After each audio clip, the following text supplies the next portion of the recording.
O texto que eu vou ler, irmãos, está no segundo livro dos Reis. Segundo livro dos Reis, capítulo 20. Nós leremos até o versículo 11. Segundo livro dos Reis, capítulo 20, versos de 1 a 11. Naqueles dias, Ezequias adoeceu de uma enfermidade mortal. Veio ter com ele o profeta Isaías, filho de Amós, e lhe disse: assim diz o Senhor, põe em ordem a tua casa, porque morrerás e não viverás. Então virou Ezequias o rosto para a parede e orou ao Senhor, dizendo: lembra-te, Senhor, peço-te, de que andei diante de ti com fidelidade, com inteireza de coração, e fiz o que é reto aos teus olhos. E chorou muitíssimo. Antes que Isaías tivesse saído da parte central da cidade, veio a ele a palavra do Senhor, dizendo: volta e diz a Ezequias, príncipe do meu povo: assim diz o Senhor, o Deus de Davi teu pai: ouvi a tua oração e vi as tuas lágrimas, e eis que eu te curarei. Ao terceiro dia subirás à casa do Senhor. Acrescentarei aos teus dias 15 anos, e das mãos do rei da Síria te livrarei, a ti e a esta cidade. E defenderei esta cidade por amor de mim e por amor de Davi meu servo. Disse mais Isaías: tomai uma pasta de figos, tomaram-na e a puseram sobre a úlcera, e ele recuperou a saúde. Ezequias disse a Isaías: qual será o sinal de que o Senhor me curará e de que ao terceiro dia subirei à casa do Senhor? Respondeu Isaías: ser-te-á isto da parte do Senhor como sinal de que ele cumprirá a palavra que disse: adiantar-se-á a sombra 10 graus ou os retrocederá? Então disse Ezequias: é fácil que a sombra adiante 10 graus, tal porém não aconteça, antes retroceda 10 graus. Então o profeta Isaías clamou ao Senhor, e fez retroceder 10 graus a sombra lançada pelo sol declinante no relógio de Acaz. Amém.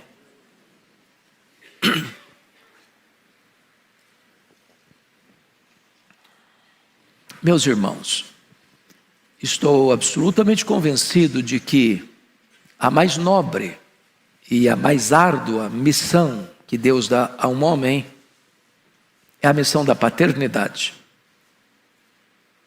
É mais fácil ter sucesso fora dos portões do que dentro dos portões.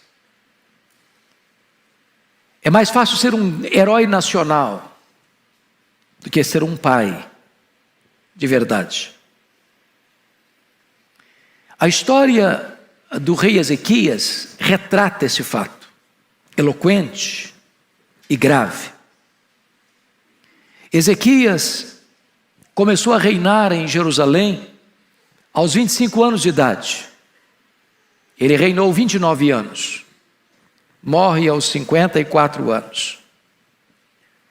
Mas Ezequias teve um pai que também foi rei, e seu antecessor, chamado Acaz, um dos mais perversos reis de Judá.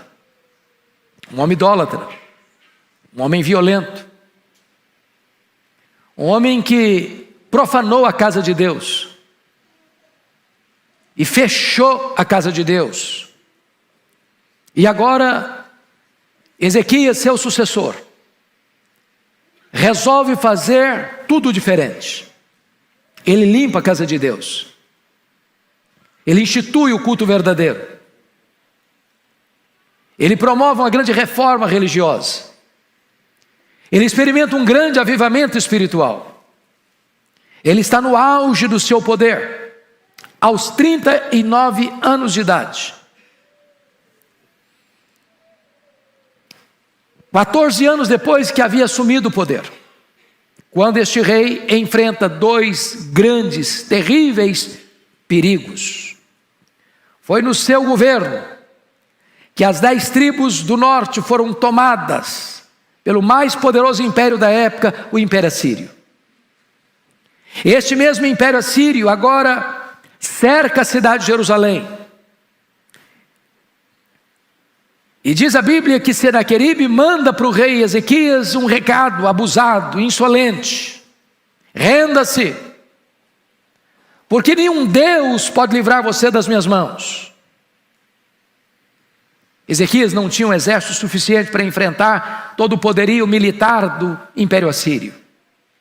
Se não bastasse esse fato dramático, diz a Bíblia que aos 39 anos de idade, o rei Ezequias está enfrentando uma úlcera, um problema de saúde, que os médicos da época não puderam resolver, que todo o dinheiro que ele tinha não pôde reverter aquele quadro. Então, nessa conjuntura, Deus manda o profeta Isaías ao palácio de Ezequias, à casa de Ezequias, com um recado urgente e soleníssimo. Era um ultimato, e a ordem era essa: põe em ordem a tua casa, porque certamente morrerás. Diante de tanta pompa e tanta riqueza, sobrou para o rei apenas uma parede. E para a parede ele se voltou. E diz a Bíblia que ele orou fervorosamente, que ele chorou copiosamente, e que Deus respondeu a oração dele rapidamente. E o profeta Isaías não tinha saído do centro da cidade ainda, quando Deus disse para ele: vai lá, volta a Ezequias, príncipe do meu povo, e diz para ele: eu ouvi a tua oração, eu vi as tuas lágrimas, e eu te curarei, e eu livrarei Jerusalém do poder da Síria. No terceiro dia tu subirás à casa de Deus. Quando Isaías entrega este recado ao rei, diz a Escritura que o rei pergunta: mas que sinal Deus vai me dar de que ele ouviu a minha oração, de que eu ficarei curado, e de que eu subirei à casa do Senhor no terceiro dia? E o profeta pergunta: o que é que você quer como sinal? Que a sombra do relógio de Acais adiante 10 graus, ou retroceda 10 graus. E o rei falou: já que Deus vai fazer o milagre, eu quero o maior. Que adiante talvez não seja tão complexo, mas que a sombra retroceda 10 graus, isso é algo muito fascinante. Deus precisa mexer na estrutura do universo. E então diz a Bíblia que o profeta Isaías orou, e Deus retrocedeu 10 graus, e demonstrando ao rei que ele estava curado.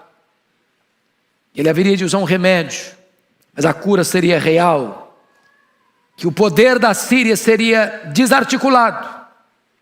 E você diz: que coisa fantástica, que milagre extraordinário. E esse milagre foi tão grande que ele reverberou para além das fronteiras de Israel.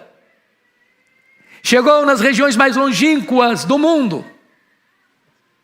Há um novo império que estava se formando, o Império Babilônico. E o rei da Babilônia manda cartas para Ezequias, presentes para Ezequias, e uma comitiva diplomática para visitar Ezequias e congratular-se com ele diante de vitória tão esplêndida.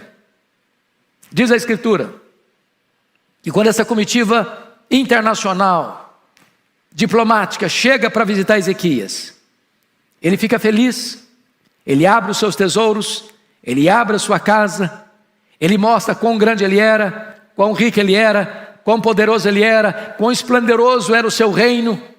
Mas diz a Bíblia que ele não deu sequer uma palavra de gratidão a Deus, de exaltação a Deus.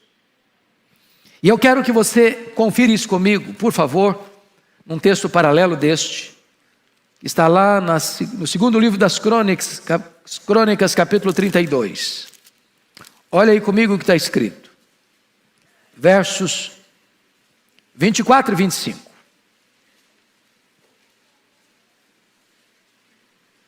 Naqueles dias adoeceu Ezequias mortalmente, então orou o Senhor, que lhe falou e lhe deu um sinal. Mas não correspondeu Ezequias aos benefícios que lhe foram feitos, pois o seu coração se exaltou, pelo que houve ira contra ele e contra Judá e Jerusalém. O coração do rei se exalta, e eu vou lhe dizer que receber um milagre de Deus é um grande privilégio, mas é também uma grande responsabilidade. Então volte os olhos comigo de novo para o texto de 2 Reis, no capítulo 20, e você vai prosseguir comigo o entendimento do texto a partir do verso 12, porque ele relata o que aconteceu.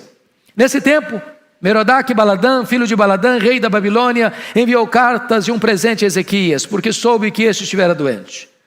Ezequias se agradou dos mensageiros e lhes mostrou toda a casa do seu tesouro, a prata, o ouro, as especiarias, os óleos finos, o seu arsenal e tudo quanto se achava nos seus tesouros. Nenhuma coisa houve, nem em sua casa, nem em todo o seu domínio, que Ezequias não lhes mostrasse.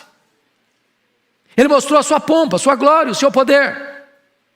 Mas notem comigo, versículo 14. Então Isaías o profeta veio ao rei Ezequias e lhe disse: que foi que aqueles homens disseram e de onde vieram a ti? E respondeu Ezequias: de uma terra longínqua, vieram da Babilônia. Perguntou ele: que viram em tua casa? E respondeu Ezequias: viram tudo quanto há em minha casa, coisa nenhuma há nos meus tesouros que eu não lhes mostrasse. Ele quis mostrar quão poderoso ele era, quão rico ele era, quão grande ele era. Mas veja o que está acontecendo agora, verso 16. Então disse Isaías a Ezequias: ouve a palavra do Senhor. Eis que virão dias em que tudo quanto houver em tua casa, com o que entesouraram teus pais, até o dia de hoje, será levado para a Babilônia, não ficará coisa alguma, disse o Senhor.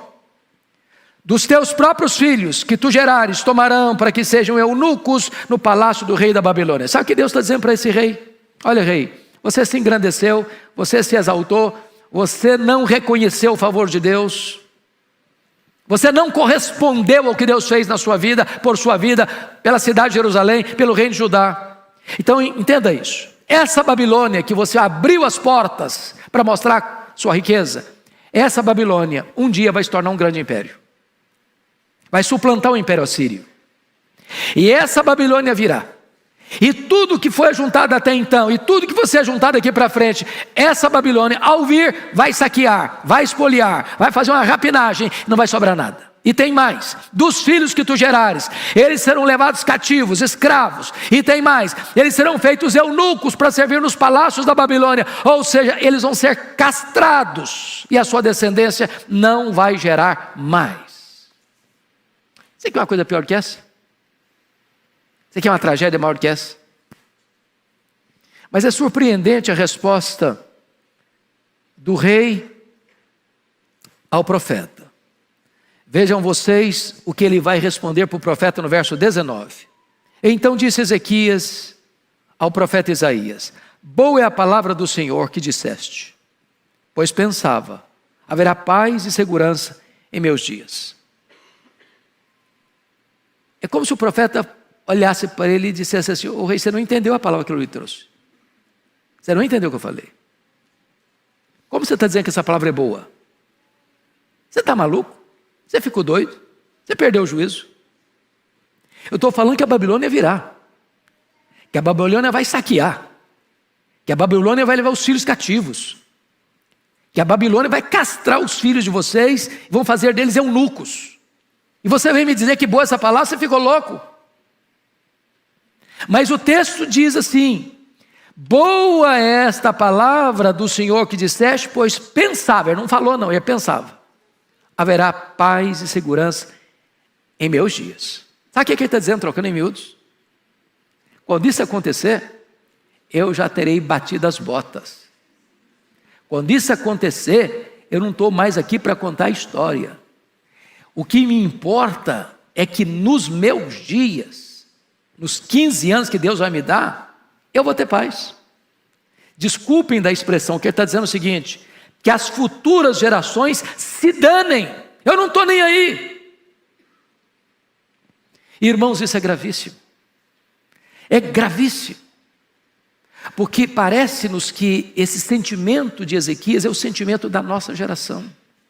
Hedonista, materialista, consumista, egoísta, que olha para o seu próprio umbigo e que não tem uma preocupação de passar o bastão do Evangelho, passar este legado da fé para as futuras gerações. Vejam vocês comigo, meus amados irmãos, o que está acontecendo. Qual foi a ordem que o profeta deu, em nome de Deus, para o rei Ezequias? Põe em ordem a tua casa. porque morrerás e não viverás.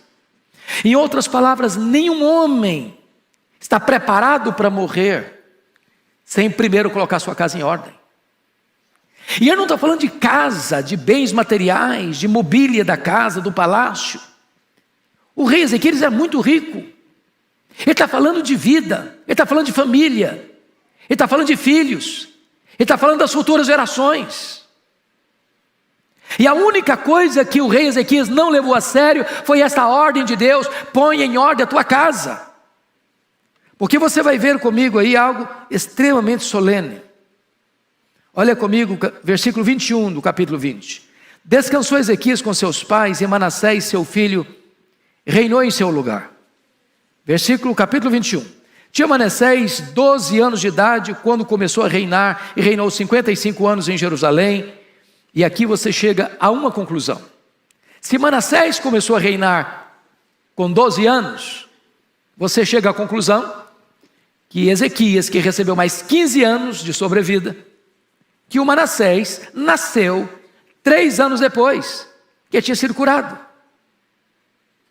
Se ele tivesse levado a ordem de Deus a sério, ele teria dito para ele mesmo o seguinte: olha, se Deus mandou botar minha casa em ordem, eu preciso cuidar do meu sucessor, eu preciso cuidar do meu filho, eu preciso educar o meu filho, eu preciso investir no meu filho, eu preciso fazer do meu filho um discípulo, eu preciso passar para o meu filho todo o legado de fé que Deus colocou no meu coração. Eu quero que meu filho seja melhor do que eu quero treinar o meu filho, preparar o meu filho para ser o meu sucessor, para que o reino dele seja um reino maior e melhor do que o meu reino. Eu vou andar com o meu filho, eu vou ensinar o meu filho, eu vou educar o meu filho, eu vou passar para o meu filho o bastão da fé. Mas vejam vocês, que não obstante Ezequias ter convivido com seu filho Manassés 12 anos, quando Manassés assume o governo, ele vai ser o pior rei da história de Judá. Ele vai ser um monstro. Ele vai derrubar tudo que o seu pai fez. Ele vai desconstruir tudo que o seu pai edificou. Ele vai encher Jerusalém de ídolos. Ele vai se tornar um necromante consultando os mortos. Ele vai se tornar um adorador dos astros. Ele vai encher todo o território de ídolos aos deuses pagãos. Ele vai profanar a casa de Deus. Ele vai ser agourento, adivinhar pelas nuvens. Ele vai ser um feiticeiro. E mais, ele vai encher Jerusalém de sangue. Olha comigo o versículo 16 do capítulo 21. Além disso, Manassés derramou muitíssimo sangue inocente, até encher Jerusalém de um a outro extremo, afora o seu pecado com que fez pecar a Judá, praticando o que era mal perante o Senhor. Diz os estudiosos que ele mandou matar o rei, ou melhor, ele mandou matar o profeta Isaías. O profeta que foi lá dar um recado para o pai dele.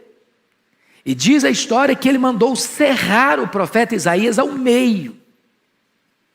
E ele encheu Jerusalém de sangue inocente. Aqui, meus amados irmãos, nós vamos perceber uma coisa. Nós pais não podemos apenas pensar em dar apenas uma boa educação para os filhos, colocar uma boa escola, comprar o melhor tênis, a melhor roupa, dar a eles o melhor curso universitário para que eles possam ter uma carreira profissional brilhante. Tudo isso é bom, tudo isso é importante, tudo isso é necessário. Mas se nós não passarmos o legado espiritual para os nossos filhos, nós podemos ter amanhã, nas futuras gerações, consequências amargas, dramáticas. Porque nós teremos deixado de dar para os nossos filhos o mais importante, o mais necessário. Quer um exemplo disso? Abra sua Bíblia comigo em Jeremias capítulo 15, por favor. Jeremias 15. Versículos de 1 a 4. Olha o que está escrito aí.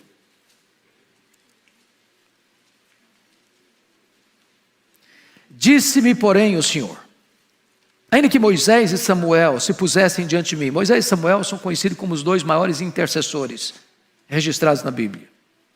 Ainda que se pusessem diante de mim, meu coração não se inclinaria para este povo. Lança-os diante de mim e saiam, Ou seja, o que está acontecendo aqui? Aqueles dias profetizados por Isaías, que a Babilônia viria e levaria tudo embora, e faria dos filhos escravos, e faria dos filhos eunucos, esse tempo havia chegado. Jeremias está profetizando exatamente na véspera aí da tomada de Jerusalém. Versículo 2: quando te perguntarem para onde iremos, dir-lhes-ás, assim diz o Senhor, o que é para a morte, para a morte, o que é para a espada, o que é para a fome, para a fome, o que é para o cativeiro, porque os punirei com 4 sortes de castigos, diz o Senhor, com espada para matar, com cães para os arrastarem, com as aves dos céus e as feras do campo para os devorarem e destruírem. Agora, por favor, leia em voz alta comigo o verso 4, toda a igreja. Vamos juntos?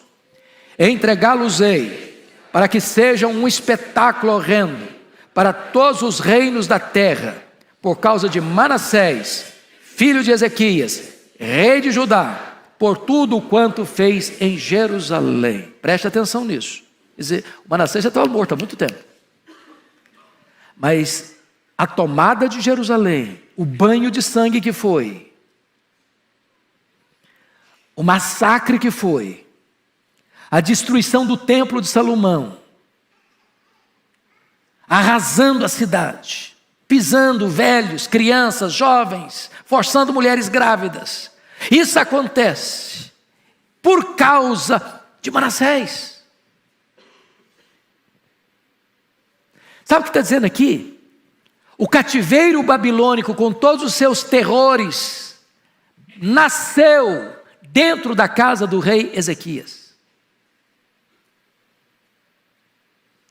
Meus irmãos, cuidar dos nossos filhos, dos nossos netos, das futuras gerações é coisa tão séria, porque pode ser que, se nós não passarmos o legado da fé, amanhã um filho, um neto, um bisneto, uma outra descendência nossa pode se tornar causa de grandes tragédias na nação.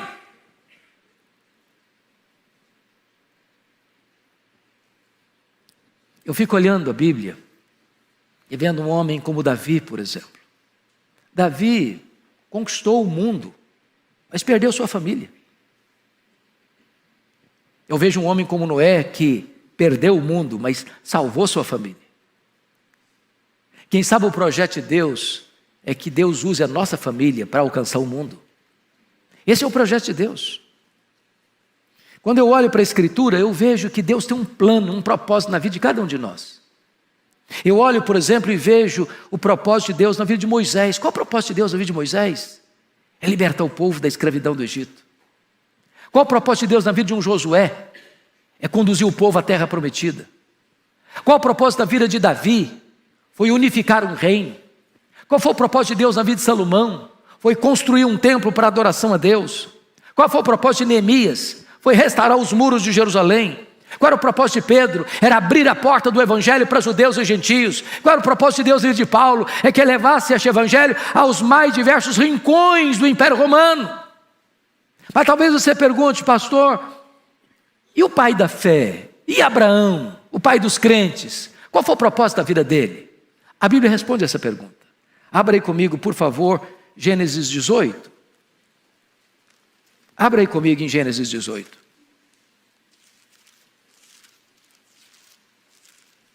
Olha o que está escrito.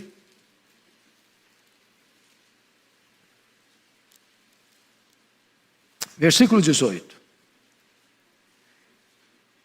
Visto que Abraão certamente virá a ser uma grande e poderosa nação, e nele serão benditas todas as famílias da terra, porque eu o escolhi, pode ler o 19 comigo em voz bem alta, vamos juntos?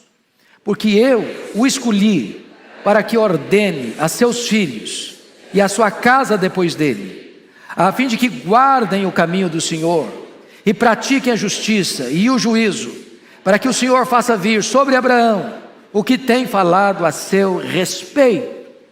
Preste bem atenção agora no que está acontecendo aqui. Quantos anos viveu Abraão? 175 anos.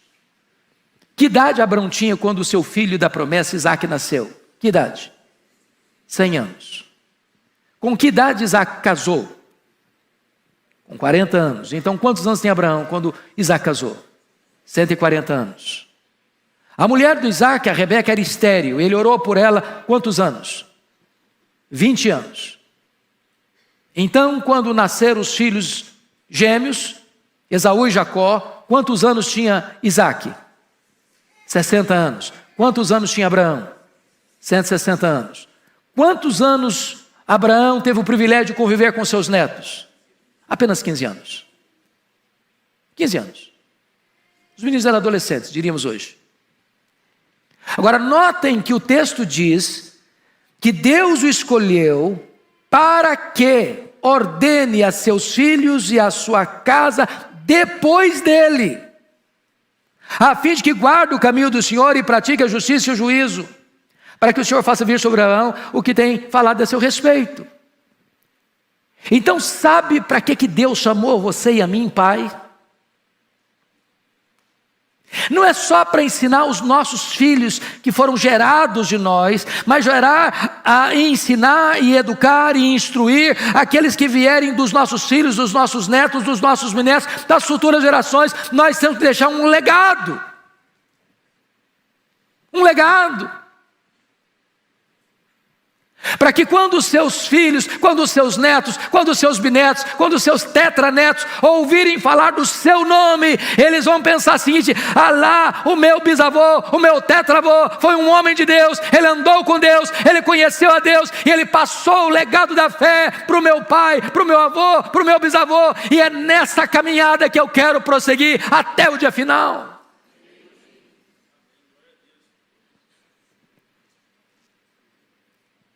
Meus amados,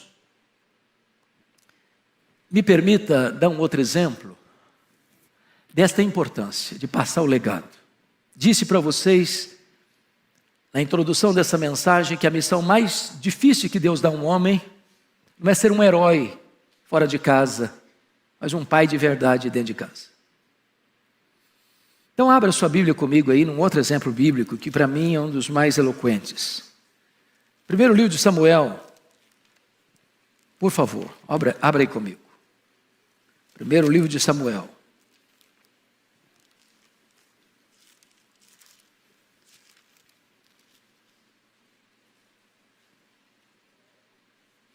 Capítulo 12. Samuel está no final da vida. Samuel está se aposentando. Samuel está fazendo uma espécie de transição. E ele tinha uma tríplice função em Israel. Ele era juiz, um cargo político. Ele era profeta e sacerdote, uma missão espiritual. Olha o relatório que ele está dando no final da vida. Uma prestação de contas à nação. Capítulo 12, verso 1. Então disse Samuel a todo Israel, frise a expressão, a todo Israel: eis que ouvi a vossa voz em tudo quanto me dissestes e constituí sobre vós um rei. Agora, pois, eis que tendes o rei à vossa frente. Já envelheci, estou cheio de cães. Meus filhos estão convosco. O meu procedimento esteve diante de vós. Ele está falando para todo Israel. Desde a minha mocidade até o dia de hoje. Ou seja, ao longo da minha vida, eu tive uma vida transparente, íntegra. Versículo 3. Eis-me aqui, testemunhai contra mim perante o Senhor e perante o seu ungido. De quem tomei o boi? De quem tomei o jumento? A quem defraudei? A quem oprimi? Das mãos de quem aceitei suborno para encobrir com ele os meus olhos? E vou-lo restituirei. Então responderam: em nada nos defraudaste, nem nos oprimiste, nem tomaste coisa alguma das mãos de ninguém. E ele lhes disse: o Senhor é testemunha contra vós outros, e o seu ungido é hoje testemunha de que nada tens achado nas minhas mãos. E o povo confirmou: Deus é testemunha. Meus irmãos, isso é um negócio espetacular. Eu estou falando de um homem que foi líder da sua nação desde a sua juventude até a sua velhice. Está no final da vida entregando o bastão e dando um testemunho que ele foi íntegro, que ele foi honesto, que ele não pegou dinheiro ilícito, que ele não embolsou dinheiro que não tivesse completamente dentro dos parâmetros da legalidade. E ele foi um homem honesto do começo ao fim da vida. Será que os nossos líderes todos poderiam dar um relatório desse? No universo político? No Brasil e no mundo? e você diz assim: este é o homem, este é o exemplo, é assim que eu quero andar, é desse jeito que eu quero pautar a minha vida. Mas vamos parar um pouquinho para refletir um pouco mais? É mais fácil ser um herói fora de casa que dentro de casa. Então, abra sua Bíblia comigo no capítulo 8, a partir do verso 1. Vamos dar uma olhadinha aí. Olha o que está acontecendo. Versículo 8, capítulo 8, verso 1. Tendo Samuel envelhecido, constituiu seus filhos por juízes sobre Israel. Ponto. Para aí. Percebeu alguma coisa errada aqui? Quem constituía juízes em Israel? Deus. Nós diríamos aqui que ele está sendo o primeiro nepotista da história.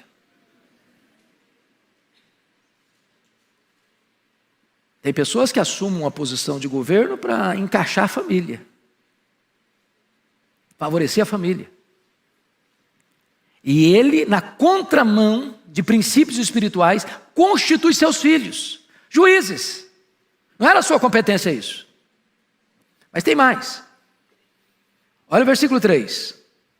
Porém seus filhos não andaram pelos caminhos dele, antes se inclinaram à avareza e aceitaram subornos, e perverteram o direito. O que você está notando aqui? O que era forte como testemunho na vida de Samuel, a integridade ao longo do seu governo, não é a marca de seus filhos. Eu fico até imaginando, pastor Ival, que os meninos vão pensar assim: papai lida com tanto dinheiro, papai é juiz, cuida de tanta gente, cuida de tanto problema, de tanta confusão e de tanta riqueza, e não leva nada aqui para casa. A gente está bastando uma magrela aqui, e todo mundo aí, o dia que a gente for culpar fosse o papai, não vai ser com a gente, vai ser não vamos pegar para nós também, nós vamos pegar um pouco para a gente também, não vamos ficar nessa linha de pobreza e escassez, e o povo nadando no dinheiro, não. E os filhos de Samuel, diz a Bíblia, inclinaram-se para a avareza, aceitaram subornos e perverteram o direito. Agora olha a reação, versículo 4, leia comigo em voz alta, 4 e 5, vamos juntos. Então os anciãos, todos de Israel, se congregaram e vieram a Samuel a Ramá e lhe disseram: vê, já estás velho, e teus filhos não andam pelos teus caminhos.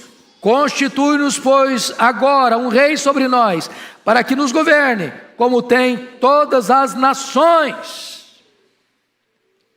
Ponto aqui. Quantos anciãos vieram? Todos. Não era só um timidinho que estava lá descontente, não. Esse filho da oposição mesmo, está descontente, qualquer coisa que eu fizer vai ter gente contra mesmo. Não, todos os anciãos de Israel vieram a ele. E disseram o seguinte para ele, trocando miúdos: ô Samuel, você já está batendo as botas.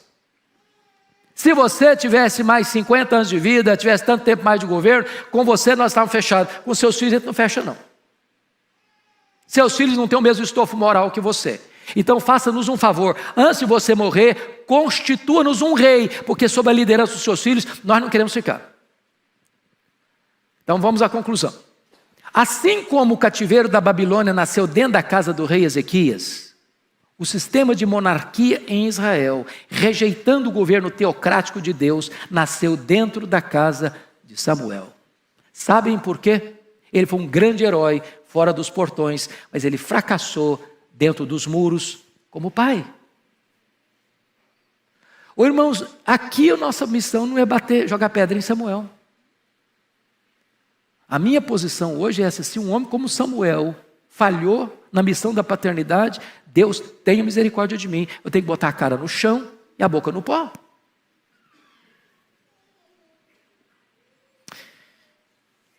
Eu quero concluir dizendo que você não precisa ser um grande especialista para olhar o mapa do que está acontecendo no mundo, no campo evangélico. Graças a Deus, aqui no Brasil, nós temos experimentado tempos de refrigério. A igreja de Pinheiros, Deus tem sido tão generoso conosco. É uma igreja que investe nas crianças, que investe nos juniores, que investe nos adolescentes, que investe nos jovens. Hoje nós vimos aqui uma equipe de louvor de adolescentes, que investe nos casais, que investe na terceira idade. Mas, irmãos amados, olhe o mapa do mundo. E você vai ver que na Europa, por exemplo, que é o berço do protestantismo, as igrejas estão morrendo. E por que as igrejas estão morrendo? É porque os pais falharam em passar para os filhos o bastão do Evangelho. A igreja hoje, no cenário mundial, está sendo secularizada. Os templos estão vazios. Quando você entra nos templos na Europa hoje, você vê algumas cabeças brancas. A juventude não está mais lá. As crianças não estão mais lá. Os pais falharam nessa corrida de revezamento em passar o bastão da fé para os seus filhos. Porque de repente ganhar dinheiro ocupou o primeiro lugar, de repente o sucesso financeiro, econômico, social ganhou o primeiro lugar, de repente passar num bom vestibular, passar numa prova de Enem, fazer o melhor curso da melhor universidade, passou a ser o grande sonho da vida dos pais para os seus filhos, e de repente essas coisas todas, esse glamour do mundo passou a ocupar o primeiro lugar, e o reino de Deus ficou lá para trás. Eu tive a oportunidade de visitar, no ano que nós completamos 500 anos da Reforma, fui fazer uma visita pelos países da Reforma. Nós chegamos na Holanda e você até 1960, você tinha templos e o povo frequentava as igrejas. De 1960 para cá, os templos estão lá, e os templos, mas estão vazios. Da Holanda nós fomos para a Escócia, o berço do protestantismo presbiteriano, terra de John Knox. E fomos lá na capital da nação, e fomos visitar o templo mais bonito perto do castelo. Quando eu entrei, tomei um susto, porque o templo não tinha púlpito, não tinha banco. O templo tinha sido vendido e se transformado num bar. As pessoas entram lá para beber. Saímos dali, fomos para a Inglaterra dos grandes avivamentos, John Wesley, George Whitefield, William Carey, William Wilberforce, John Charles Ryle, Charles Haddon Spurgeon, Mark Lloyd Jones, John Stott. Você chega na Inglaterra hoje, menos de 4% da população frequenta a igreja evangélica. Os templos estão sendo vendidos e transformados em mesquitas, em museus, em bares, em boates. Você vai para a América do Norte e você vai ver que as grandes denominações históricas estão perdendo milhares e milhares de membros todos os anos, todos os anos, todos os anos. Os seminários que formaram teólogos, pastores e missionários, tomados de assalto pelos liberais, produzem ceticismo e morte. E quando você vem para o cenário brasileiro, você vai ver que há denominações aqui no Brasil que já sucumbiram ao liberalismo, que não creem mais que esse livro é palavra de Deus, que não creem mais que esse livro é inspirado, que a Bíblia precisa ser atualizada, que a Bíblia precisa ser ressignificada, e as igrejas estão morrendo. Ou a igreja acorda, ou nós tomemos um choque de realidade para dizer: meu Deus, tenha misericórdia de nós. Do que adianta você ter sucesso em todas as áreas da vida e perder os seus filhos, e perder os seus netos, e perder os seus bisnetos, e ver as outras gerações entrando por uma rota de apostasia? O que adianta? Oh, amados irmãos, que Deus tenha misericórdia de nós. Que Deus levante a você, a mim, pai, avô, em nome de Jesus, com o coração aquecido. Meu Deus, eu não gerei filhos para a morte, eu não gerei filhos para o cativeiro, eu não gerei filhos para povoar o inferno. Eu vou lutar até a última gota de sangue em favor da minha família, da minha descendência, da minha futura geração.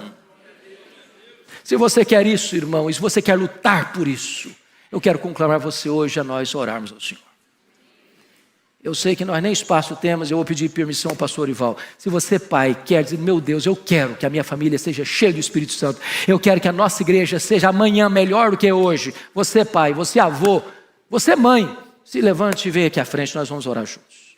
Se você deseja fazer isso e assumir esse compromisso diante do seu Deus nesta manhã.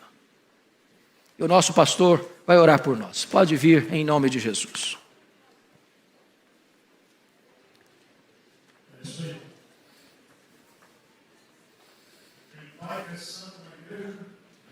Anjo na rua e capeta em casa. Está nas nossas mãos, nossa responsabilidade. Nosso congresso de avivamento, de 5 a 8 de fevereiro, vai ser avivamento para as novas gerações. Que os nossos filhos profetizem, que eles sonhem, que eles tenham experiência profunda com Deus e que os nossos filhos, nossos netos sejam mais crentes do que nós. Amém? Senhor Deus, nós estamos diante do Senhor, diante da Tua palavra, palavra impactante, palavra que nos chama à responsabilidade espiritual. Pai, nós temos sido tão abençoados em todas as áreas da nossa vida. Não permitas que a prosperidade incline o nosso coração para a soberba, para a vaidade, mas que nós coloquemos o foco no Senhor. E nós queremos, ó Deus, nesta manhã, Dia dos Pais, nesse culto às 11 horas, consagrar as nossas vidas, a vida desses pais e mães que estão aqui à frente, para passar a fé não fingida para as novas gerações, Pai. Que isso seja prioridade da nossa vida, prioridade na nossa casa, no nosso ministério. E Pai, nós cremos que o Senhor pode levantar nesta nação um grande avivamento espiritual, trazendo uma grande reforma espiritual de valores, onde campeará a justiça, a misericórdia e o progresso, Senhor. Pai, venha nos fortalecer, venha nos perdoar, perdoa-nos na nossa omissão, perdoa-nos, ó Deus, nas nossas incoerências, perdoa-nos, ó Deus, na nossa preguiça, perdoa-nos naquilo que tem, de uma certa forma, ofendido o Senhor. Nós nos arrependemos diante de Ti, pedimos e clamamos misericórdia nesta manhã. Mas ao mesmo tempo, Senhor, encha-nos do Teu Santo Espírito. Dá-nos sabedoria, dá-nos ousadia, dá-nos intrepidez, para que nós possamos cumprir a obra que o Senhor tem colocado nas nossas mãos, dentro da nossa casa. É a oração que nós fazemos em nome de Jesus. Amém, Senhor. Amém.